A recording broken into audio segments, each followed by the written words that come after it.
یہاں دریا کنارے ایک وقت ایسا بھی آیا کہ ہندو متاثر ہوئے تو کچھ مسلمان بھی متاثر ہو گئے. کہنے لگے دریا کے کنارے سال کی جو آخری تاریخ ہوتی ہے نا، آخری تاریخ سمجھ لیں 29 ذی الحج، سال کے آخر پہ نا شیطان آتا ہے. ایک بت خانہ ہے، اس میں شیطان آتا ہے اور شیطان آ کے اس بت خانے پہ قبضہ کرتا ہے. تو اگر وہاں ایک کنواری لڑکی نہ بٹھائی جائے تو وہ سارے ملک پہ قبضہ کر لے گا اور سب کو مار ڈالے گا. لہذا ایک لڑکی کی بلی چڑھائی جائے گی، اس کو بٹھایا جائے گا بت خانے میں رات کو. وہ کنواری لڑکی ساری رات وہاں بیٹھے گی. صبح جب لینے جاتے تھے لڑکی مری ہوتی. شیطان آیا ہے تو اس کو نہ یہ دینی ہے تو تب اس نے جان چھوڑ. یہ رسم تھی. میں اکثر کہتا ہوں ہمارے تو جو دروازے پہ بھیک لینے آتا ہے وہ بھی قسمت کا حال بتاتا ہے. جس کی اپنی قسمت خراب ہے کہ مانگتا پھر اپنی قسمت کا یہ حال ہے کہ در در کا بھکاری ہے، قسمت کی حال بتاتا ہے. اور کئی دفعہ سونا بھی ڈبل کر دیتے ہیں. وہ پتہ تب چلتا ہے جب سنگل بھی غائب ہو جاتا ہے. خدا کا خوف کریں. یہ قسمت کا حال بتائے گا جو روٹیاں مانگتا ہے. کچھ تو تھوڑا سا معیار زندگی بنائے. ہم مسلمان ہیں، ان کا بھی نظریہ بن گیا. مسلمان بھی اس نظریے کا شکار ہو گئے کہ جناب سال کے آخر اب ایک کنواری لڑکی بٹھائیں گے ورنہ وہ سارے ہندوستان کو مار دے گا. ایک حافظ ابو البرکات رحمت اللہ علیہ نام کے بزرگ ہوتے تھے اور سلسلہ عالیہ چشتیہ کے شیخ بھی تھے. لیکن اللہ کی قدرت یہ تھی کہ ان کے چہرے پر داڑھی اور مونچھیں نہیں آئی. کچھ لوگوں کے نہیں نہ آتے بال، کیا کہتے ہیں ان کو؟ کھودے. وہ ہمارا ایک لفظ ہے، بولتے ہیں پنجابی میں. ان کے چہرے پہ داڑھی نہیں تھی. وہ بھی کبھی کبھی اس رستے گزرا کرتے تھے تو قریب ہی ایک بوڑھی اماں کا مکان تھا. تو اماں بڑی مہمان نواز تھی. اس نے دروازے پہ، اگر تے بیوہ عورت تھی، ایک ہی اس کی بیٹی تھی، دروازے پر اس نے مہمان خانہ بنایا ہوا تھا. آنے جانے والے کو کھانا کھلاتی، چائے پی، شوق تھا اس کا. وہ حافظ صاحب دن کے وقت وہاں آئے. اماں بڑا رو رہی تھی، کھانا بھی نہ ملا، چائے بھی نہ ملی. تو کہنے لگے میں تو اس رستے اس لیے آیا تھا کہ یہاں ٹھہروں گا. مہمان نوازی یہاں اچھی ہوتی ہے، ہوٹل تو ہوتے نہیں تھے تو مہمانوں کو مہمان خانوں میں ٹھہرنا پڑتا تھا.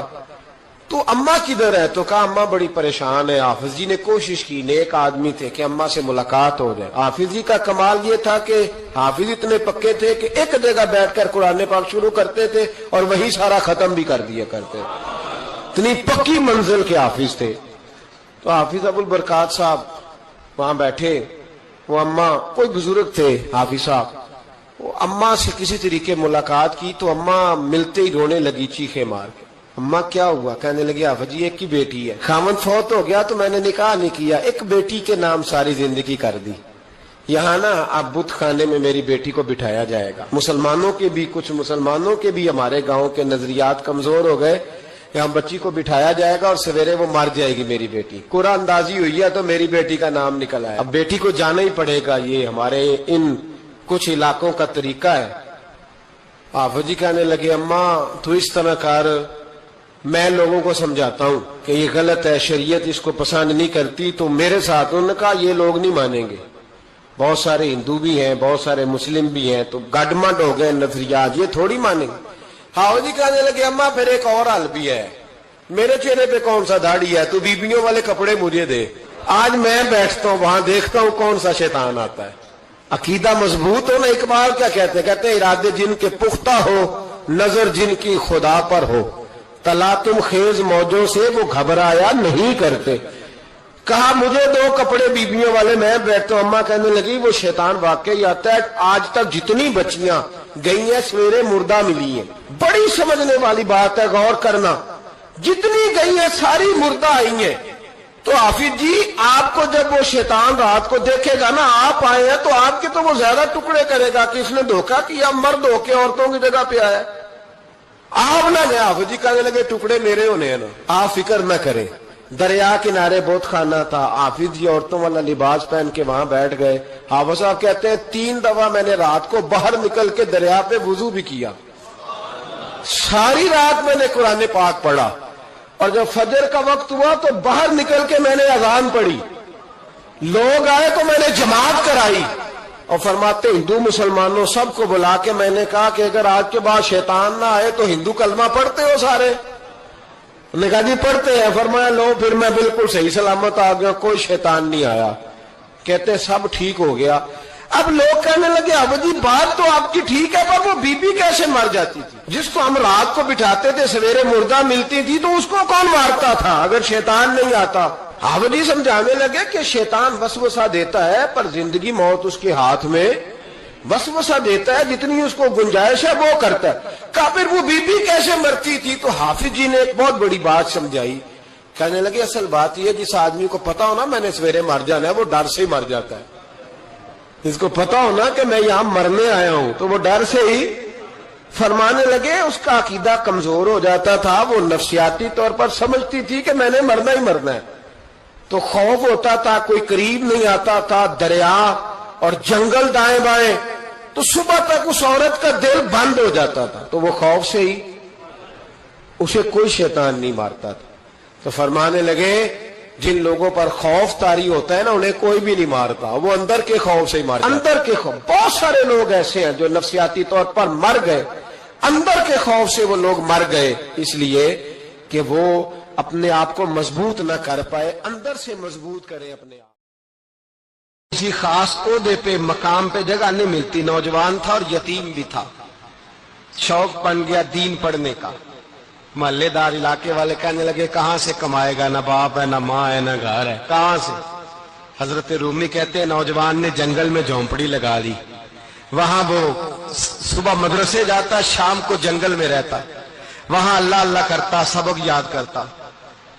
ایک دن بادشاہ کی بیٹی رستہ بھول گئی، جنگل میں آئی سہیلیوں کے ساتھ، باڈی گارڈ بھی ساتھ تھے، پر رستہ بھول گئی، کھوتی کھوتی شام ہو گئی، ایسی کھوئی کہ جب رات گہری ہو گئی تو آ کے اس نوجوان کے پاس رکی اور چلانے لگی، شیر کے دھاڑنے کی آواز آتی ہے، بھیڑیے کے بولنے کی آواز آتی ہے، نوجوان اکیلا، سہیلیاں بچھڑ گئیں، گارڈ بچھڑ گئے، کہنے لگی میں پریشان ہوں، مجھے جگہ مل جائے گی؟ نوجوان کہتا میں نے شہزادی دیکھی اور مجھے بھی پتا تھا کہ گھر ایک ہی ہے اور رات کو اندر سے دروازہ بھی بند کرنا پڑتا ہے، جنگل جانور بھی آ جاتے ہیں۔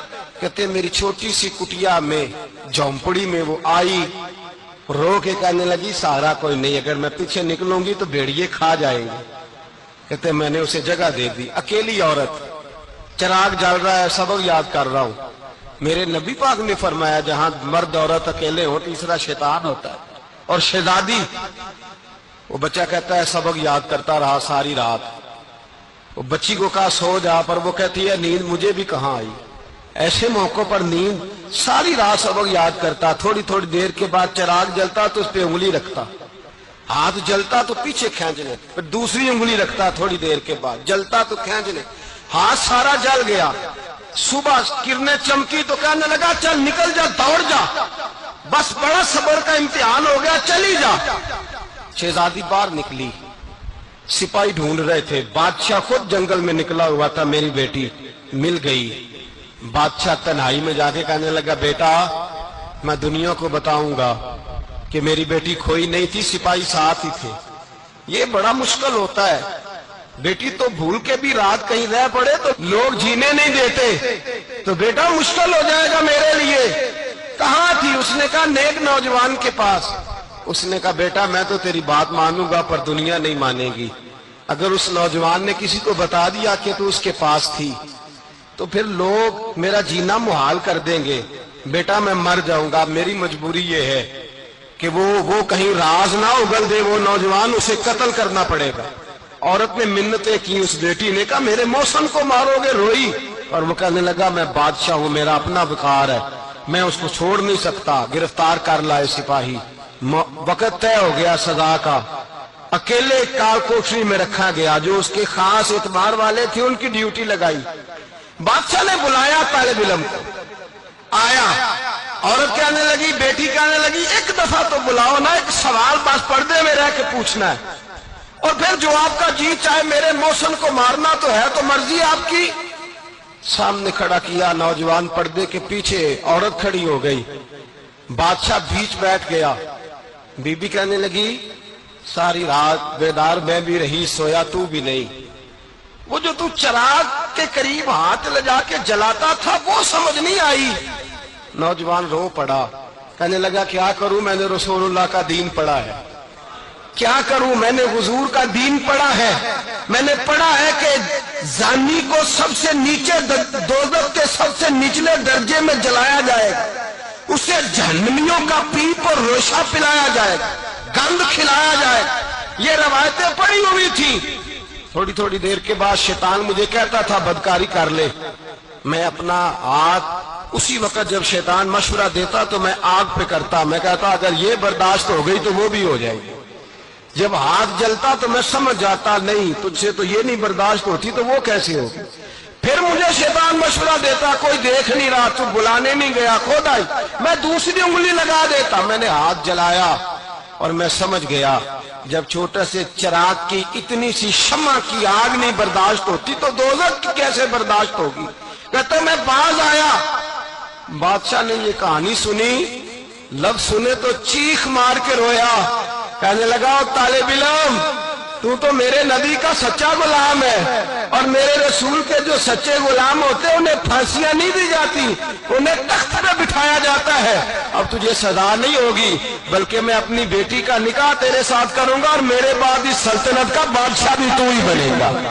اب وہ نوجوان وہاں نعرے لگا رہا ہے. کہتا لوگوں تم مجھے کہتے تھے دین سے کیا ملتا ہے، دین سے تو اللہ تخت و تاج بھی عطا فرما دیتا ہے. اگر نوجوان شرم و حیا والے بن کے رہے اللہ ساری عزتیں دے دے گا. دیکھیں نا اللہ کے فضل سے عزت ملتی ہے. اور جب کوئی عزت داروں جیسا کام ہی نہ کرے. ایک بات اور عرض کرنی ہے پر وقت تھوڑا رہ گیا.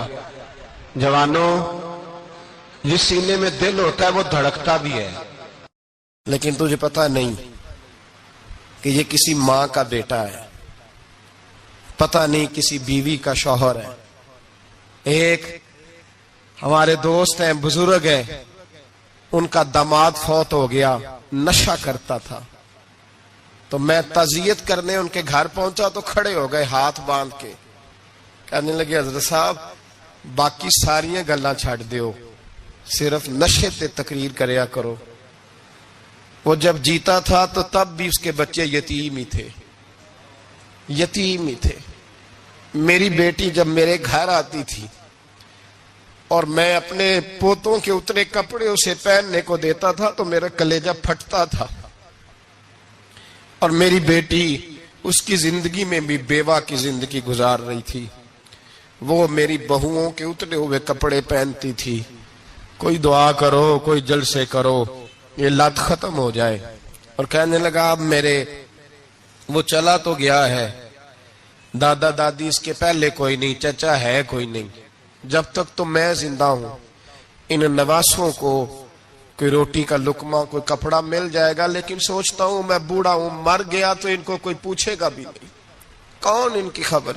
اتنا ظلم اس قوم سے، اتنی زیادتی. اور آرام سے لکھ کر لوگ گزر گئے کہ یہ 70 لاکھ ہے، ان کا درد تو سمجھو، تکلیف تو سمجھو.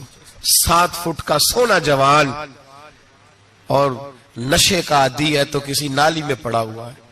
اور میں نے کہا اس قوم کے ساتھ اس سے بڑا بھیانک مذاق کیا ہوگا. کوئی دانشور تھا بڑا ظالم. اس ظالم سے کوئی مشورہ لینے آیا، اس نے آ کے کہا تو بڑا ظالم ہے، بڑے کڑوے مشورے دیتا ہے، میرا ایک دشمن ہے، میں اس سے بدلہ لینا چاہتا ہوں، میرا دل کرتا ہے اس کا بچہ قتل کر دوں تاکہ وہ تڑپے. تو ظالم نے کہا اسے قتل نہ کر، وہ تو اس کا باپ 2-4 مہینے رو کے چپ کر جائے گا. پھر میں سخت سزا دینا چاہتا ہوں، مشورہ دے. تو اس نے کہا اس کے بچے کو نشے پہ لگا دے. جس کا بچہ نشہ کرے گا وہ باپ روز مرے گا، روز جیے گا، وہ ماں روز مرے جیے گی، نشے پہ لگا دے. اس قوم کے ساتھ سب سے بڑا ظلم یہ ہوا کہ ملت کا جوان نشے پہ لگ گیا، ڈرگز پہ لگ گیا. اتنے تباہ حالات ہوئے کہ جوان چڑھتی جوانیاں. اماں نے کتاب دے کے بھیجا تھا اور کالج سے واپس آئے تو نشے کے ٹیکے ہاتھوں میں پکڑے ہوئے، ٹیکے. اور آپ کے اس ملک کے اسلام آباد میں ایک دن میڈیا نے وہ خبر بھی وائرل کی اور وہ چیز بھی دکھائی لوگوں کو. 3 مہینے کا بچہ لے کے نشئی سڑک پہ آ گیا. اس نے کہا میرا نشہ ختم ہو گیا، میرا بچہ خرید لو، 2 پڑیاں دے دو. تو وہاں بیبیاں جو سن رہی تھی وہ بھی چیخے مار کے رو رہی تھی. یہ ظلم کیا اس قوم کے ساتھ. اور کرپشن کی لعنت نے اجازت دی سپلائی کرنے والوں کو کہ گلی گلی بھیجے، گلی گلی۔ انہوں نے کچھ تھوڑا ظلم نہیں کیا ان حکمرانوں نے، اور ہماری اپوزیشن اس کو نہ صرف اتنا پتا ہے کہ یہ جائیں اور ہم آئیں، اس سے زیادہ کوئی غرض نہیں۔ بھائی کرپشن کے خلاف نکلے ہو تم، نشے کے خلاف کس دن نکلو گے؟ جوئے کے خلاف کس دن؟ قوم تو مر رہی ہے نشے سے، اس کے خلاف میدان میں کب آؤ گے؟ صرف اتنا ہے کہ یہ جائیں اور ہماری باری آئے، اس سے زیادہ کچھ نہیں۔ جتنے مجرم وہ ہیں اتنے ہی تم بنتے جا رہے ہو، اس لیے کہ اصل بات پر نہ وہ آتے ہیں اور نہ اصل بات پر یہ آتے۔ بھائیو، میرے نبی پاک صلی اللہ تعالی علیہ وسلم، اور ایک اور تماشا ہے، یہ میرے پہ اللہ کا یہ احسان رہا، اس لیے نہیں کہ میں پرہیزگار آدمی ہوں، نیک ہوں، اس لیے نہیں، ویسے ہی اللہ بعض اوقات اسباب بناتا ہے، سبب بناتا ہے۔ مجھے نہ شراب کے رنگ کا پتہ ہے، نہ اس کی خوشبو کا پتہ ہے، نہ میں نے کبھی زندگی میں دیکھی ہے۔ یہ کرم ہے میرے حضرت صاحب کا، میں نے نہیں دیکھی، مجھے نہیں پتا کیسی ہوتی ہے، کچھ باتیں میں نے سنی ہیں۔ ایک محفل میں بیٹھا تھا مجلس میں، تو ایک شخص نے کہا کھانسی نہیں جاتی بچے کی، دوسرا اس کو مشورہ دے رہا ہے، کھانسی نہیں جاتی، بڑی دوائی دیسی بھی فلاں بھی بڑی کھائی، مشورہ دیا اس کو کہ تو اس طرح کر، اس کو نا شراب کے 2-4 چمچے پلاؤ، کہتے ہیں جی اس کو نا یہ پلاؤ تو صحیح ہو جائے گی۔ تو میں نے پلٹ کے اس کی طرف دیکھا، میں نے کہا کوئی عقل کر، کیا مشورہ کرنا؟ مولانا میرا تجربہ ہے۔ میں نے کہا تیرا تجربہ افضل ہے یا رسول اللہ کا فرمان زیادہ افضل ہے؟ تیرا تجربہ افضل ہے۔ حضرت ام سلمہ رضی اللہ تعالی عنہ کہتی ہے میں نے عرض کی یا رسول اللہ صلی اللہ علیہ وسلم، میری بچی بڑی بیمار ہے، تو مجھے کسی نے کہا ہے یہ تھوڑی سی نشے والی چیز ہے، یہ بنا کے تیار کر کے دو، صحیح ہو جائے گی، بیمار ہے بچی تو یہ نشے والی چیز ہے، اس کو تیار کر کے دو، تھوڑا نشہ ہے۔ اگرچہ بعض، میں نے شروع میں کہا، بعض لوگ مریض کو، سخت مریض کو ایسی ادویات جو مجبوری بن جائے اس کی گنجائش اور اجازت دیتے ہیں۔ محتاط علماء تو اس میں بھی بہت ساری چیزیں پہلے بیان کرتے ہیں، لیکن اس نے کہا جی میرا نشہ دینا ہے شفا کے لیے۔ تو حضرت ام سلمہ کہتی ہے میرے نبی پاک نے میری طرف دیکھا، میری طرف، تو میں نے کہا یا رسول اللہ آپ کیا فرمانا چاہ رہے ہیں؟ تو نبی پاک نے فرمایا ام سلمہ کبھی ناپاک چیز میں بھی شفا ہوئی ہے، کبھی ناپاک چیز میں بھی، کبھی شراب اور خمر میں بھی شفا ہو سکتی ہے۔ شفا رب کریم نے رکھی ہے پر شہد کے اندر رکھی ہوئی ہے، شفا اللہ نے رکھی ہے قرآن مجید میں رکھی ہوئی ہے، تو اس میں بھی کبھی یہ حضور نے بیان کیا ہے کہ اس کے اندر شفا ہو سکتی، تو امت کتنی دلیری کرتی ہے جو یہ مشورے دیتی ہے کہ اس کے اندر نشہ ہے، شراب ہے، تو کھانسی چلی جائے گی تو فلانی بیماری چلی جائے گی۔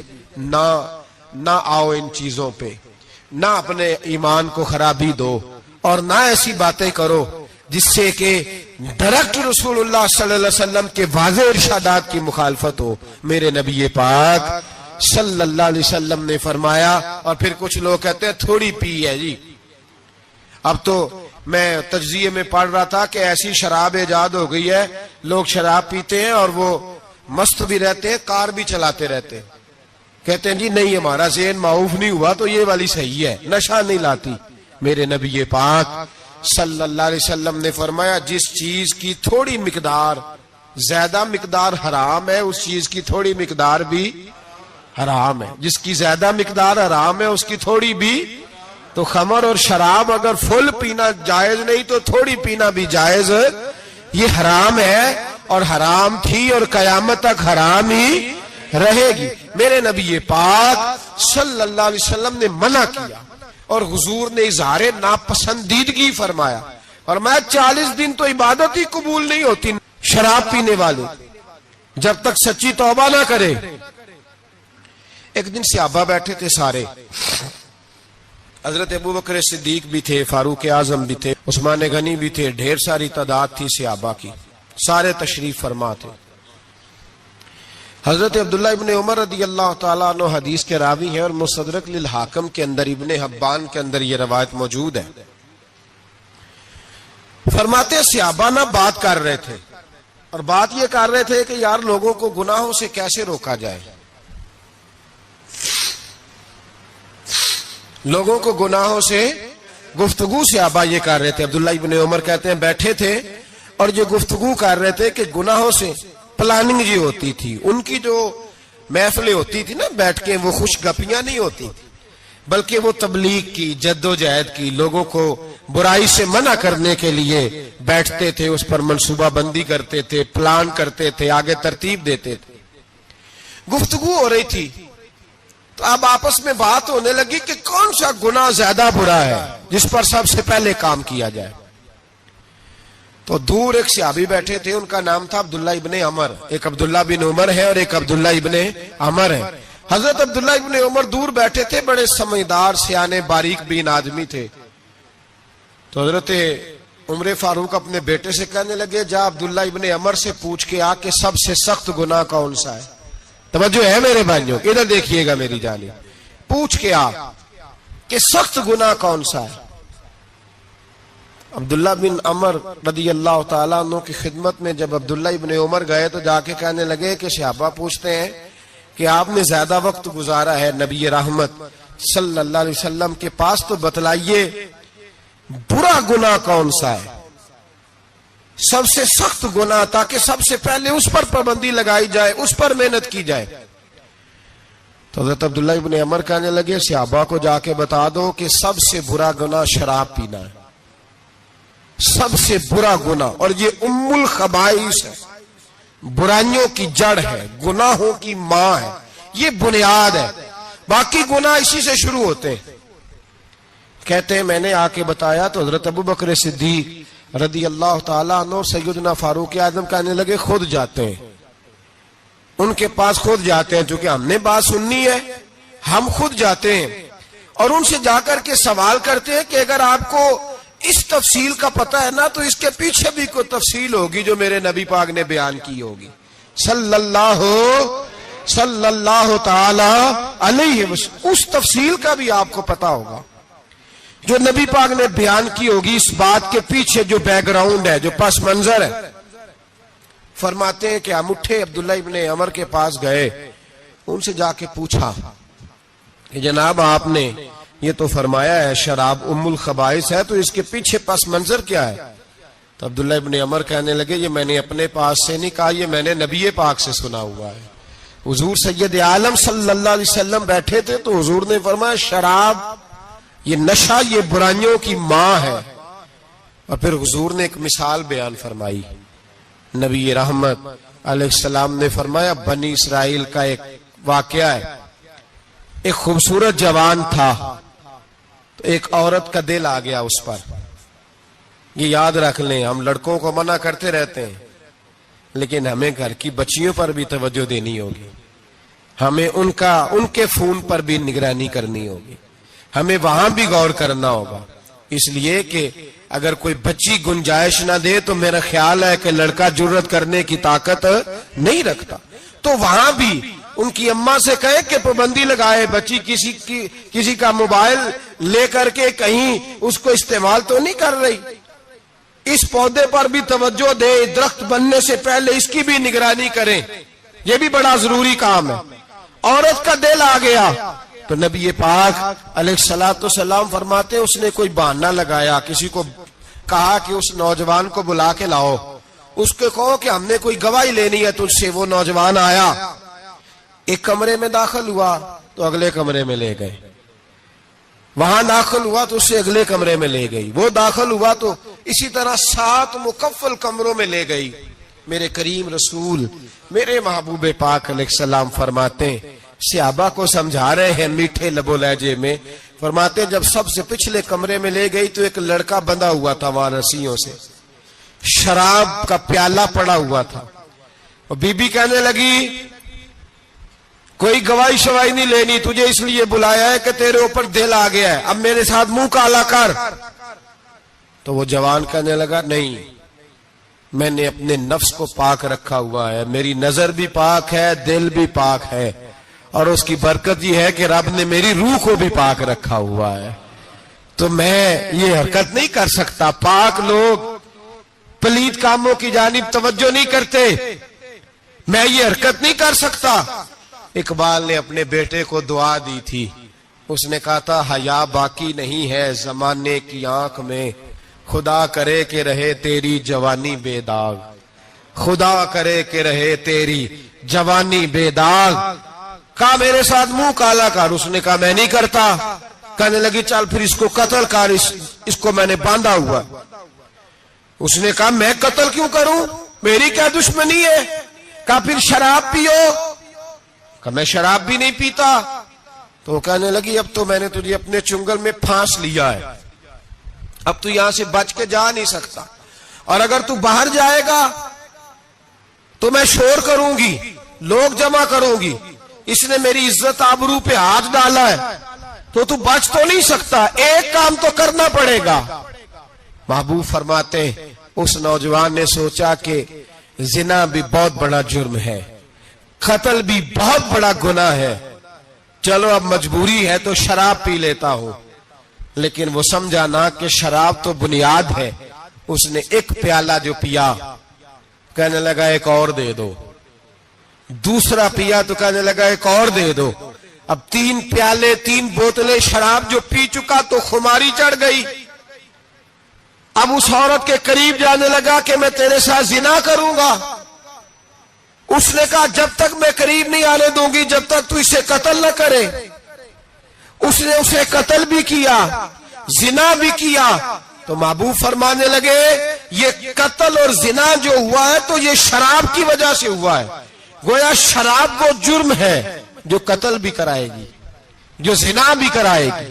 اور اگر آپ نشئی کو دیکھیں، اگر آپ شرابی کو دیکھیں تو کیا وہ ڈکیتیاں نہیں کرتا پھرتا، وہ چوریاں نہیں کرتا، وہ اپنی ہی ماں کا زیور نہیں بیچ آتا، وہ اپنی ہی بہن کا پڑا ہوا جہیز نہیں بیچ آتا، وہ اپنے ہی گھر میں ڈاکے نہیں ڈالتا، وہ اللہ کے گھر مسجد میں آ کر کے چوری نہیں کرتا۔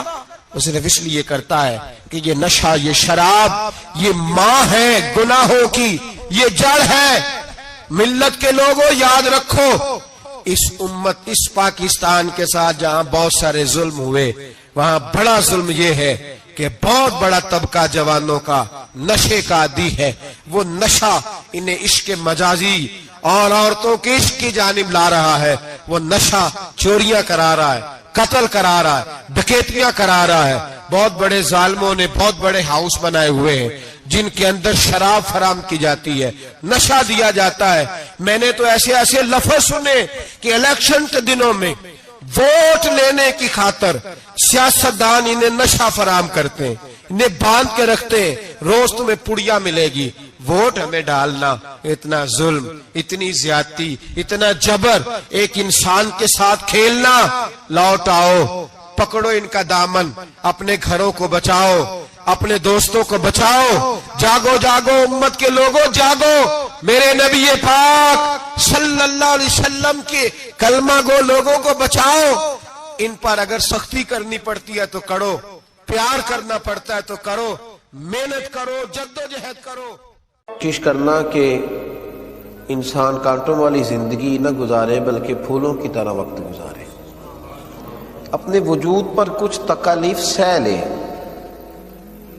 تھوڑی سی آزمائش سے خود گزر لے، لیکن کسی کے دامن میں کبھی کانٹے نہ ڈالے، کبھی کسی شخص کو اپنے لب و لہجے سے تکلیف نہ دے۔ زخم تو کئی دفعہ ان پہ مرہم لگتا ہے،